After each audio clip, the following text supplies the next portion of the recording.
ఈ కూటమి ప్రభుత్వం అధికారంలోకి వచ్చాక మరి ఏ విధంగా ఒక మహిళను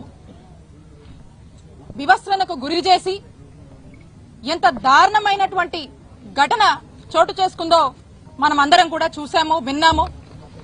మరి ఈరోజు ఇక్కడికి మేమంతా వచ్చి మా నాయకుడు జగన్మోహన్ రెడ్డి గారి ఆదేశాల మేరకు వైఎస్ఆర్ కాంగ్రెస్ పార్టీకి సంబంధించినటువంటి మహిళలు మేమంతా కూడా వచ్చి ఈరోజు ఆ బాధిత మహిళని కలిసి తనకు ఓదార్పునిచ్చి తనకు మేమంతా ఉన్నామని చెప్పి ఒక మారల్ సపోర్ట్ గా నిలబడడం జరిగింది.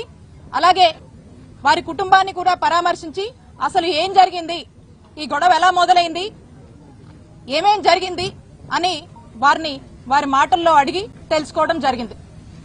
ఈ ఘటన ఎంత దారుణం అంటే అంత దారుణం అని చెప్పొచ్చు, అంత బాధాకరం. ఇలాంటి ఘటన ఈ రోజున మన ఆంధ్రప్రదేశ్ రాష్ట్రంలో నెలకొందంటే ఇది ఖచ్చితంగా ముమ్మాటికి ఈ గవర్నమెంట్ ఫెయిల్యూర్.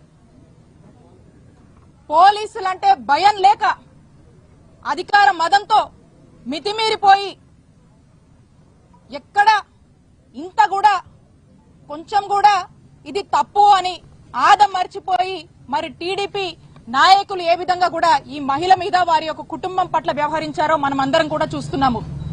ఈ ఇన్సిడెంట్ చాలు బీహార్ ని మించి ఈరోజు ఆంధ్రప్రదేశ్ రాష్ట్రంలో ఏ విధంగా ఈ ప్రభుత్వం వచ్చాక మరి టీడీపీ వాళ్ళు గూండాల్లాగా రౌడీల్లాగా చెలరేగుతున్నారో ఇదే ఇన్సిడెంట్ అందరికీ కూడా ఒక నిదర్శనం అని చెప్తా ఉన్నాను.